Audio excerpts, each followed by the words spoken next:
This is the Investor Connect podcast program. I'm Hall T. Martin. I'm the host of this show in which we interview angel investors, venture capital, family offices, private equity, and many other investors for early stage and growth companies. I hope you enjoy this episode.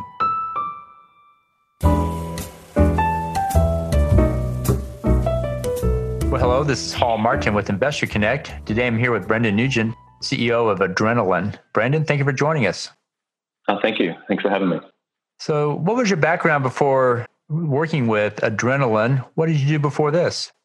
Yeah, I've been all over the US. I'm based in Texas today, and I obviously don't sound Texan, but I've been in the US for about 16 years. I've spent some time really on the East Coast, cutting my teeth in direct sales in my early parts of my career. Spent some time on the West Coast, where I was able to sort of sign contracts and product for one of the leading direct sales companies in the US. And what happened was one of those relationships ended up being with a new concept at the time called iFLY.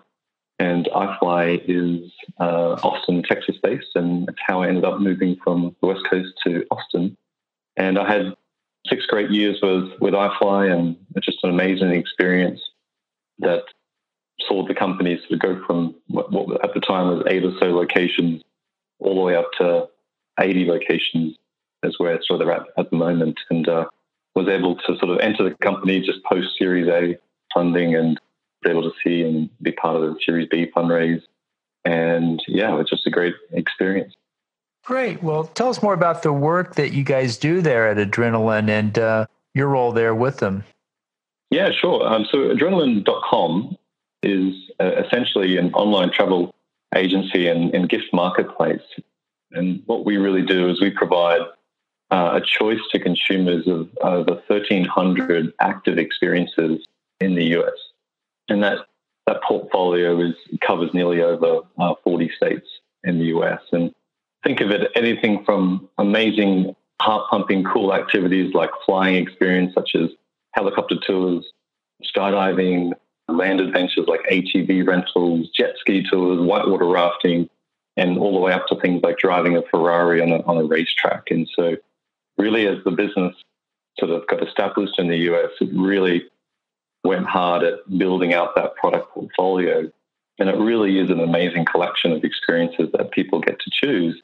And they could either choose to do those experiences by booking them, say picking a date and time, or they can give it as a gift to a loved one or friends and family that want to give an experience like that for. And really what we have become to many of our partners is really a key channel partner to places like iFLY and helicopter tour companies, and really just a great way for them to acquire customers and really expand and extend on their own marketing and sales efforts.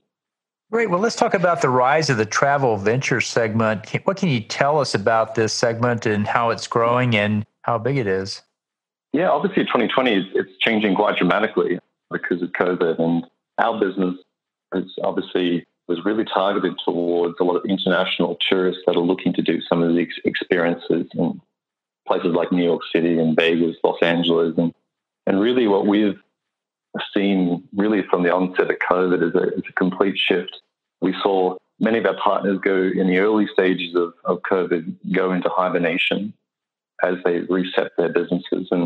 And really what we saw towards the middle to end of June is the US demand picking up. And what we've done is really focus towards that US demand and really look at experiences that are in great drive markets. So think of things like the Grand Canyon or Santa Barbara or Texas coast, for example, where you've got essentially a 2 or 3 hour drive, which seems to be happening more and more. So trips and experiences are happening.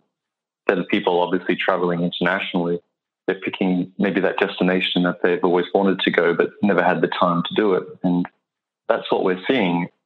The second thing we're seeing is that we're seeing a lot of our experiences that are open air or private or exclusive sort of become more popular as a result of the pandemics. Things like hot air ballooning has a perception of being in the great outdoors, which it is. And it's now become perhaps more popular as a result of the pandemic compared to, say, some of the other experiences that are more indoors or closed. So it's been interesting to see that, but also the key phrase is a lot of our things as private and exclusive, where families that are traveling together sort of want to do those experiences exclusively. So our portfolio is sort of adjusting as a result of that, but it's sort of, we're well positioned because we've got so many experiences, and it's cool to see some of those experiences all of a sudden come to life now as a result. Great. So what makes for a successful company in this segment? What do you have to do to win? Yeah, I think the first thing, there's a couple, I would say. The first one is you have to firstly deliver your product digitally in this environment. And this is obviously a trend that was happening before COVID-19, but it's really essential to be able to deliver a gift experience or a booking experience into that consumer's inbox or via SMS without them having to go pick up anything or sort of see a concierge, so to speak. So that's the first and foremost. The second one is that confirmation request should come instantly or very close to instant. Consumers these days are really expecting to book that Airbnb and get that instant confirmation straight away. And so it's the same thing with these type of adventure activities where someone makes that request on our platform or any platform, and they want to know that they've secured that date and time. So in order for companies to be successful, they've got to really have either a support team that allows those confirmations to happen or have the technology that allows that instant confirmation to occur. And so that's really key. And the third one is an obvious one, which is because the consumer is online, they've got plenty of time to browse and read reviews, get a really good sense of who the best experiences are and the greatest experiences are out there. And so having just impeccable reviews is a key one if you're going to convert anyone online. Well, very good. So what should investors look for in companies in this space? What would be the key metric that really says this is a good, proper company? Yeah, so I think the main one predominantly is going to be margin. Like I mentioned, like adrenaline has become an extension to a lot of our partners' marketing and sales efforts. And so sort of understanding the cost to acquire the customer and making sure that that cost is built into the contracted relationship between a platform or marketplace like Adrenaline and the 400 different partners that we contract with for the 1,300 different experiences out there on the platform. And so understanding the sort of what the cost to acquire that particular customer is a key metric to look at. And it's something that, you know, as a new leader in this business is something we're actively working on with our partners to educate and understand and also reset some of those contracts. And what else should we know about this segment that may be unique or different from other segments in travel or in general? Yeah, I'd say the primary one to think about is like the industry has obviously had a dramatic change because of the pandemic. But, you know, what we hoped to see was a V-shaped economy or V-shaped recovery, I should say. And really what we're sort of seeing is steady demand return. That's really being fueled by the US consumers as they look sort of locally and regionally at things to go do. And what we're seeing is that we're seeing similar amount of traffic on our platform each week compared to, say, a pre-COVID level. Really at the beginning of Q1, we're seeing comparable traffic. And so what sort of is key for us is to think about as we go into winter and future seasons is like what are the exciting segments that we don't have on the platform that we can go and really contract and source and really provide these amazing experiences to people that are keen to get out and do stuff. And what is clear is that being that we're in the middle of September or late September, it really does feel that that's a pent-up demand of people at least planning and coordinating the things that they're going to do either now or sort of towards the end of the year as we get into the core holiday season. And so what changes do you expect to see in the coming 12 months? I know there may be potential COVID lockdowns again, but aside from that, where do you think it might go? Yeah, I think at some stage it's safe to say, look, our international consumer base that was traditionally using our platform will return at some stage in 2021. And obviously, there's going to be varying degrees of confidence out there in terms of international travel. But what I see ultimately is a huge opportunity for the business is the ability to gift an experience in the US is still a rather clunky process.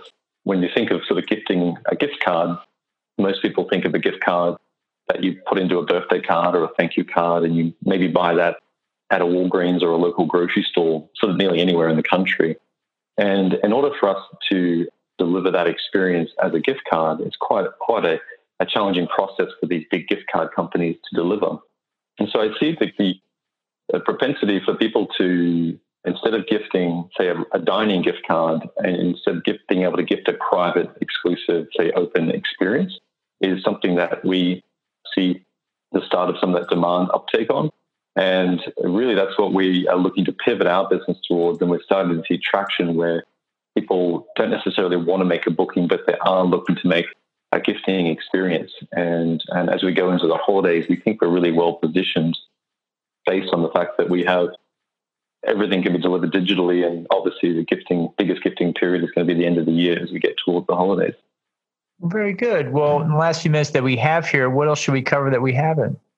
Yeah, it's interesting when it comes to gifting experiences, and I sort of picked this up from my time at iFLY, is that we ultimately see that when it comes to gifting experience, a lot of consumers want to be able to gift a complete experience or a prescribed experience, not necessarily a dollar amount. And so one of the big opportunities we see is Adrenaline can fill that gap in the market, because it does package everything up as either a bookable experience or a gift, and isn't necessarily tied to a dollar amount instead of a classic gift card being a $50 or $100 denomination.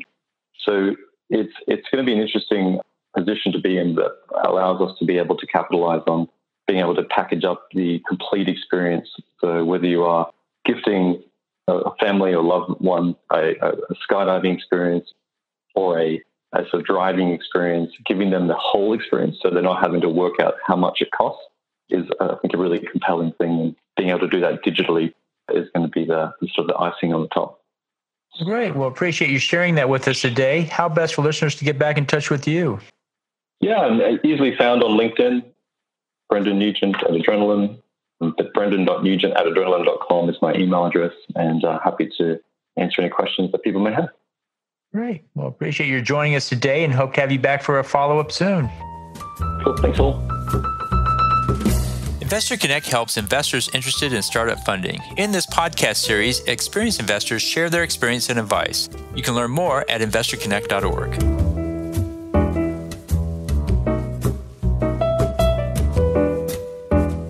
Halti Martin is the director of Investor Connect, which is a 501c3 nonprofit dedicated to the education of investors for early-stage funding.